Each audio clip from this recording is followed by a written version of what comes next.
Apreciados amigos, soy el pastor y doctor Jorge Eliezer Rico, quien tiene el gusto de saludarles y extenderles una cordial y sincera bienvenida a su programa Conexiones Bíblicas. Estaremos analizando tópicos bíblicos de interés, utilizando la Santa Biblia como nuestro principal libro de texto. Viajaremos por las Escrituras, haciendo conexiones importantes que podrán ayudarnos a comprender más ampliamente el mensaje de salvación, o como el apóstol Juan lo llamara, el Evangelio eterno. En esta ocasión abordaremos un tema que ha sido cardinal y muy significativo para la Iglesia Adventista del Séptimo Día. Daremos inicio a una serie de temas sobre el santuario y por medio de ella podremos entonces tomar una visión más amplia de lo que es este concepto, esta doctrina que ha sido tan importante para la teología bíblica. ¿Saben? El santuario representa la contribución adventista a la Reforma Protestante. En el presente continúa siendo la contribución más importante al pensamiento y a la teología cristiana.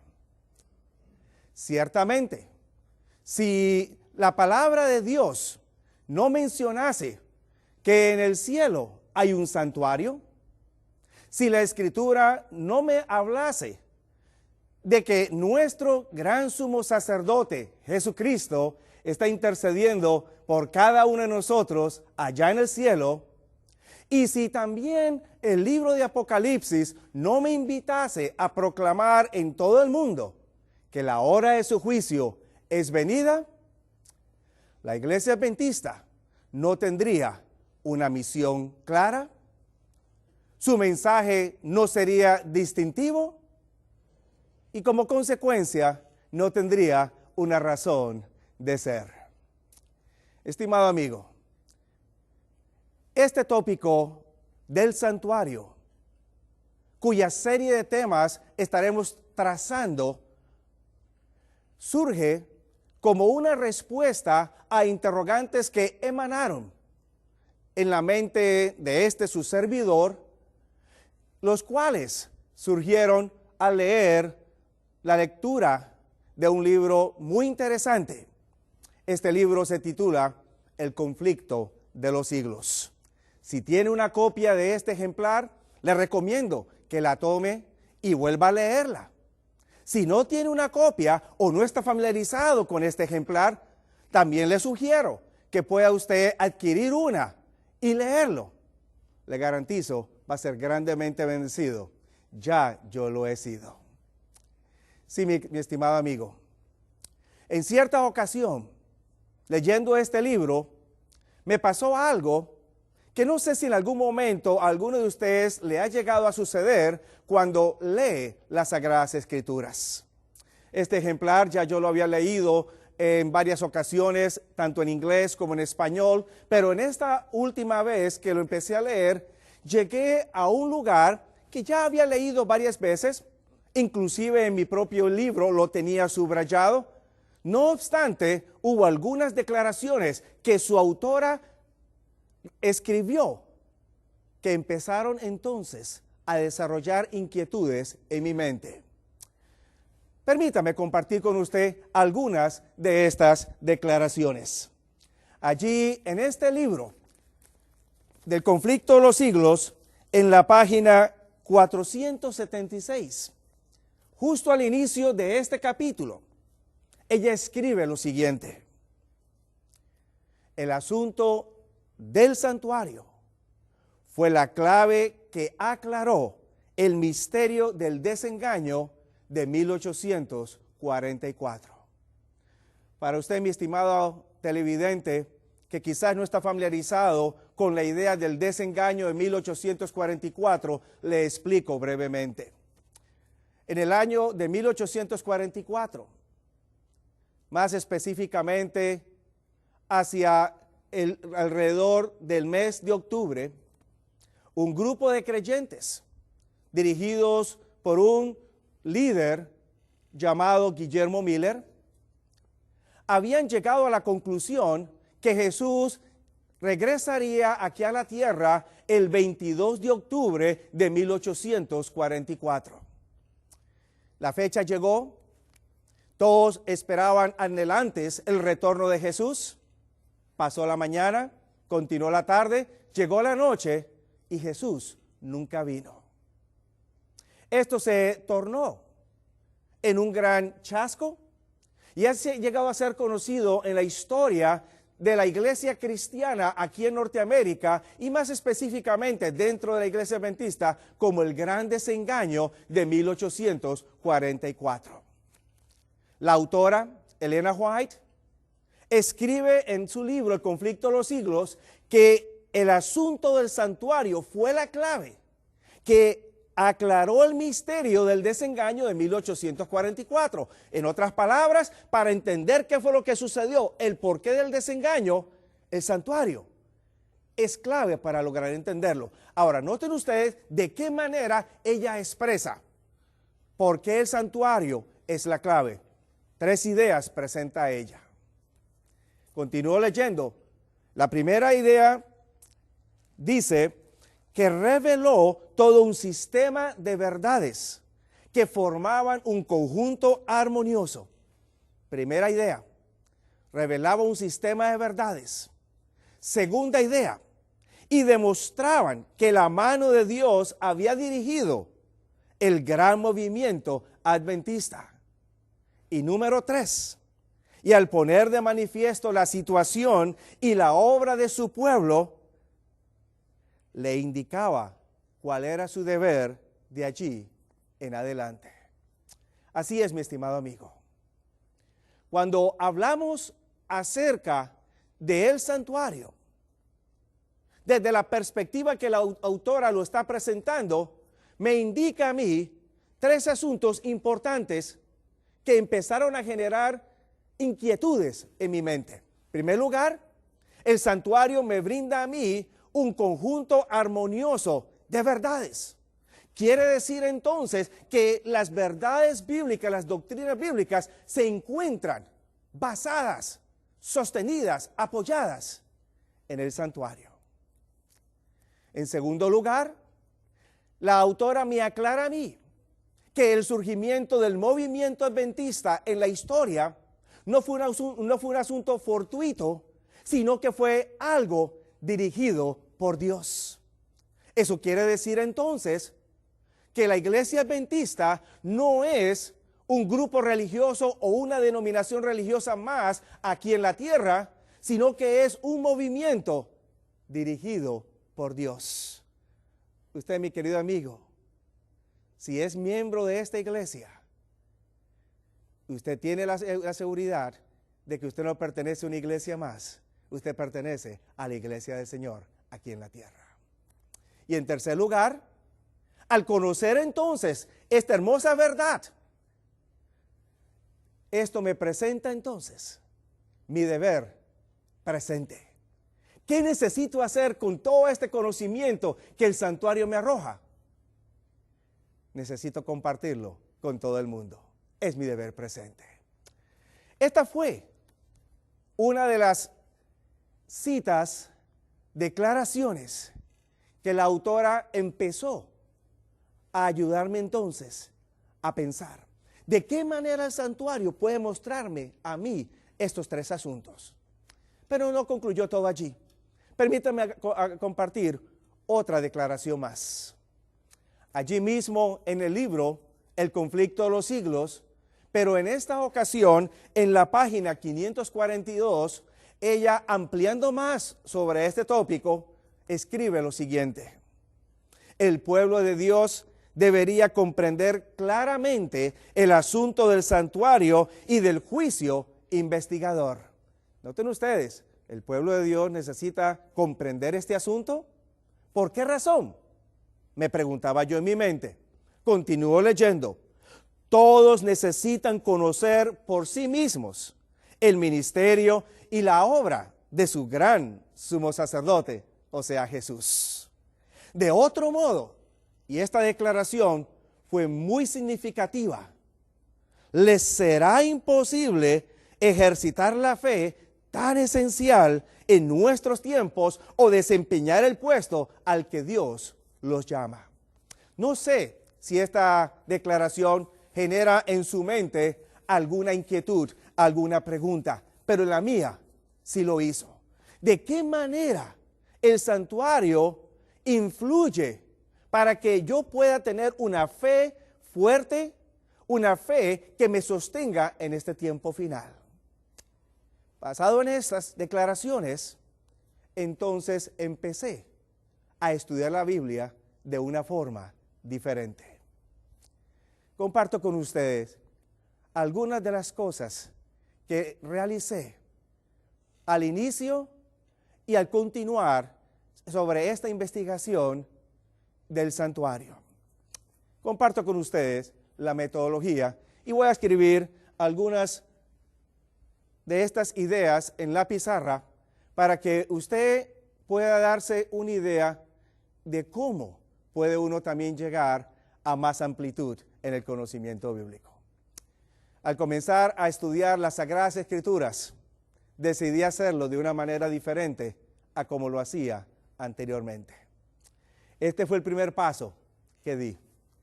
En primer lugar, decidí que al leer la Biblia, ya no la iba a leer como quien quiere terminar la lectura de la Escritura en cierto periodo de tiempo, sino que decidí leer la palabra de Dios más lentamente.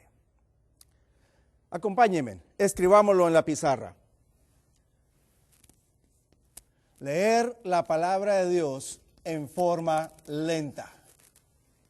Quiere decir que en lugar de apresurarse por leer la Escritura en cierto periodo de tiempo, usted va a estar leyéndola lentamente, no importa el tiempo que se tome, pero al leerla, preste atención a las frases, preste atención a cómo léela de una forma que usted pueda discernir más ampliamente el mensaje.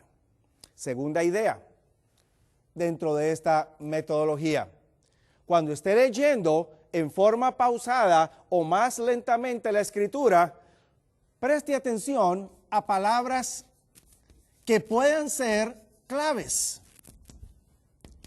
Usted va a encontrar que van a haber algunas palabras que en algún momento van a servir para que entonces usted pueda empezar a pensar por qué está escrito esto aquí, qué significa esto, etcétera. Hay palabras, verbos, etcétera, claves.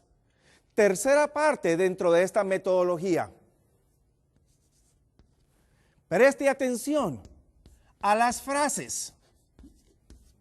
Hay frases que se encuentran en la Escritura que, al igual que una palabra individual, pueden arrojar luz en el conocimiento o en el mensaje del autor del libro. Cuarto punto dentro de esta metodología, al usted entonces prestar atención a las palabras, a esas frases, entonces usted va a querer buscar el significado. Y entonces, aquí viene otro punto claro. Usted va a hacer preguntas o va a formular preguntas pertinentes, preguntas claves al texto bíblico. En otras palabras, cuando usted va a hacer o formular preguntas pertinentes, usted va a querer preguntar ¿por qué escribió esto? ¿Cuándo fue que sucedió? ¿Cómo pasó? ¿En dónde se encontraba? Este tipo de preguntas le va a ayudar a usted inmediatamente a empezar a querer investigar porque usted quiere encontrar respuestas. Es claro, es importante que usted pueda seguir este punto o este paso. Ahora, comparto dentro de esta metodología otro aspecto más que es esencial para poder usted desarrollar un buen estudio bíblico. Me ayudó a mí en este proceso y estoy seguro le puede ayudar a usted. Esto es que usted necesita entonces conseguir un número de herramientas que son importantes al momento de usted realizar su estudio. Estas herramientas son varias. Usted va a querer tener no solamente una Biblia, usted va a querer tener varias versiones de la Biblia. Le recomiendo que tenga una copia de la antigua versión Casiodoro de Reina de 1602, a la misma vez que pueda también tener un ejemplar de la misma versión de la Biblia Casiodoro de Reina, pero de 1960, y quizás una más moderna. Al usted comparar la lectura de los pasajes, podrá tener más claridad en el uso de la terminología. Segunda herramienta que va a ser útil para usted. Le recomiendo que usted pueda adquirir o tener junto consigo al momento de hacer su estudio una concordancia. Si esta fuera exhaustiva, mucho mejor.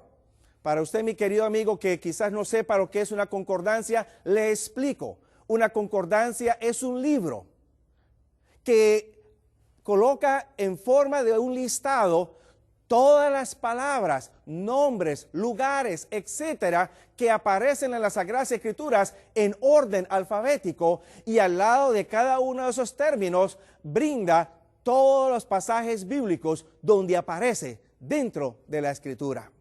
Esto le ayudará a usted entonces a realizar una tarea que sería muy esencial. Al tomar la palabra, usted va a tomar la concordancia, va a buscar en dónde aparece, todos los lugares donde aparece esa palabra, ese nombre, ese lugar dentro de la Biblia, y va a leer todas las referencias. Y así usted va a empezar entonces a encontrar luz en la forma en que se emplea esa palabra o lo que significa ese nombre, etc. Tercera herramienta que comparto con usted. Y esta herramienta es tener un diccionario a su lado. Pero no es un diccionario de la lengua española. Estos diccionarios no le van a ayudar a usted a aclarar significados de términos religiosos, términos teológicos. Le recomiendo que adquiera un diccionario bíblico, que le pueda ayudar a usted entonces a encontrar definiciones desde la perspectiva bíblica. Y así usted pueda encontrar más relevancia para el uso del texto. Herramientas útiles que usted puede emplear. Ahora bien, esto fue lo que este servidor hizo en su estudio. No solamente me dediqué a leer la palabra de Dios en una forma lenta, como lo menciono aquí al principio, prestando atención, colocándole sentido a la lectura y prestando atención a las palabras o frases que pudieran ser claves, sino que tomé la decisión de ahondar un poco más en el estudio, tomando concordancias, tomando léxicos y algunas gramáticas de los idiomas originales del hebreo cuando se trataba del Antiguo Testamento y del griego cuando se trataba del Nuevo Testamento. El resultado de este estudio fue que se abrió delante de mí una nueva dimensión en cuanto al conocimiento de esta doctrina tan esencial para la teología bíblica como lo es la doctrina del santuario.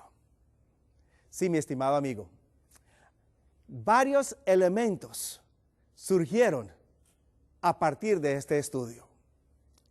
Comparto con ustedes algunos de estos elementos que en mi mente llegaron a formarse en torno a principios que me ayudaron entonces a tener en cuenta a través de mi estudio de la Biblia cómo el santuario sirve de fundamento. Primer principio.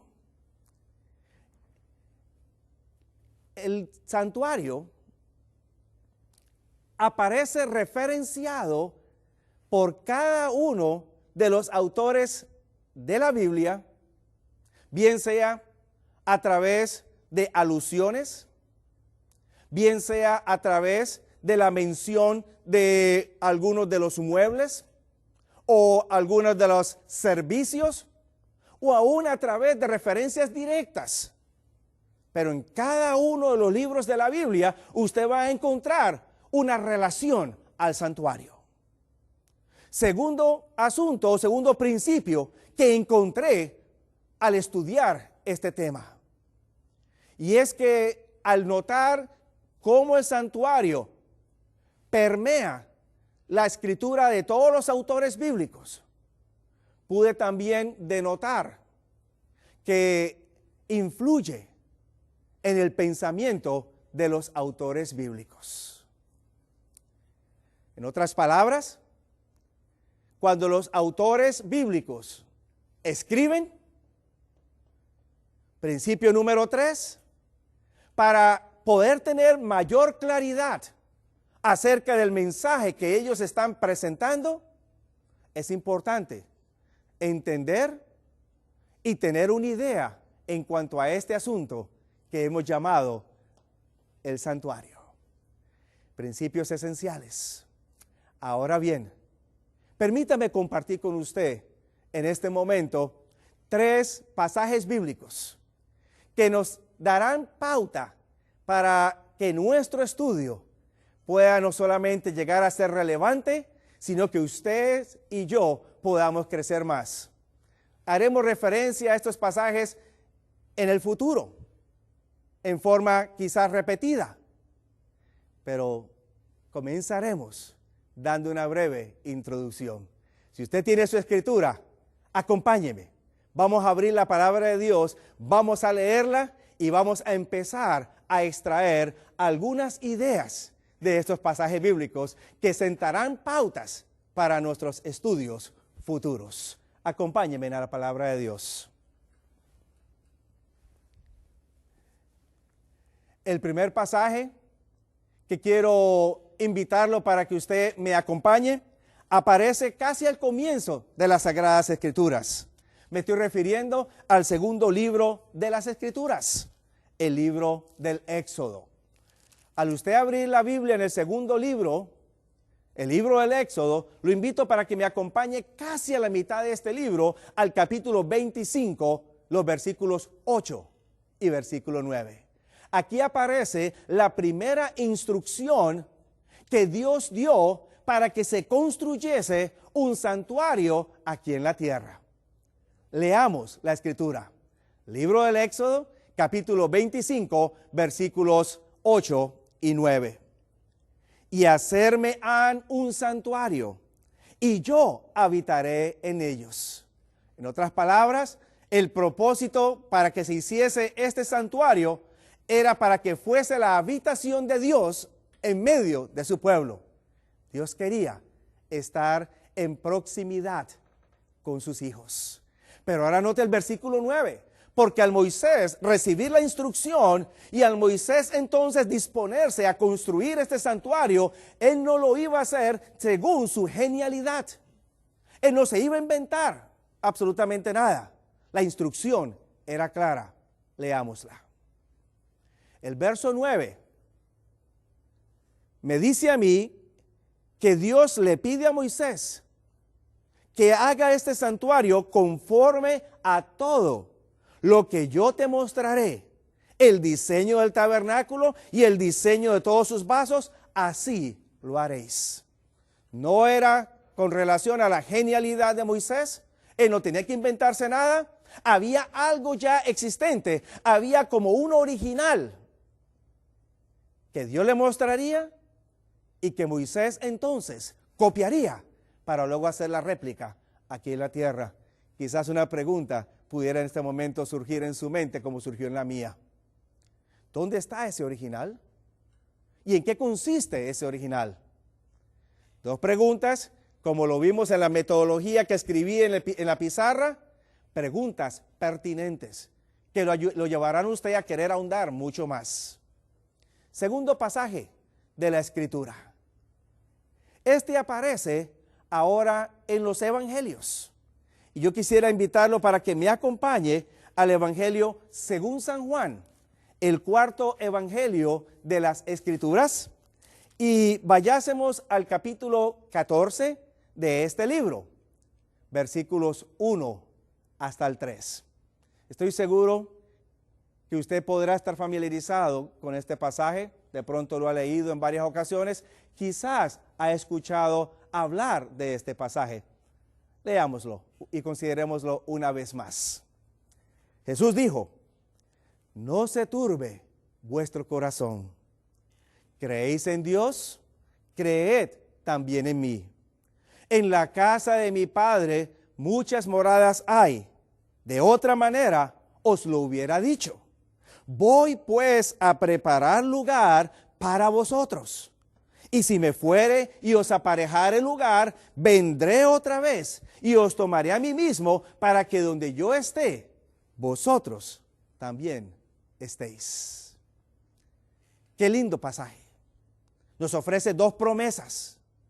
La primera promesa me dice a mí que Jesús va al cielo a preparar lugar para usted y para mí. Segunda promesa, una vez que eso esté preparado, Él regresará por segunda vez para llevarme a su hogar. La Iglesia Cristiana, a través de las edades, ha hecho más énfasis en la segunda promesa a expensas de la primera promesa. Acompáñeme al tercer pasaje de la Escritura. Este se encuentra en el libro de los Hebreos, en el capítulo 8, versículos 1 y 2. El autor nos menciona a nosotros que la suma acerca de lo dicho es el resumen, la conclusión. Tenemos tal pontífice, tal sumo sacerdote, que se asentó a la diestra del trono de la majestad en los cielos, ministro del santuario y de aquel verdadero tabernáculo que el Señor asentó y no hombre. Tres pasajes esenciales. En este tercero, el apóstol Pablo, quien creo es el escritor de los Hebreos, me dice a mí que este santuario que Dios mandó a hacer en la tierra, donde Jesús se encuentra ministrando, es el santuario celestial. Allí, mi querido amigo, usted recibirá intercesión de parte de Jesús. Dios te bendiga.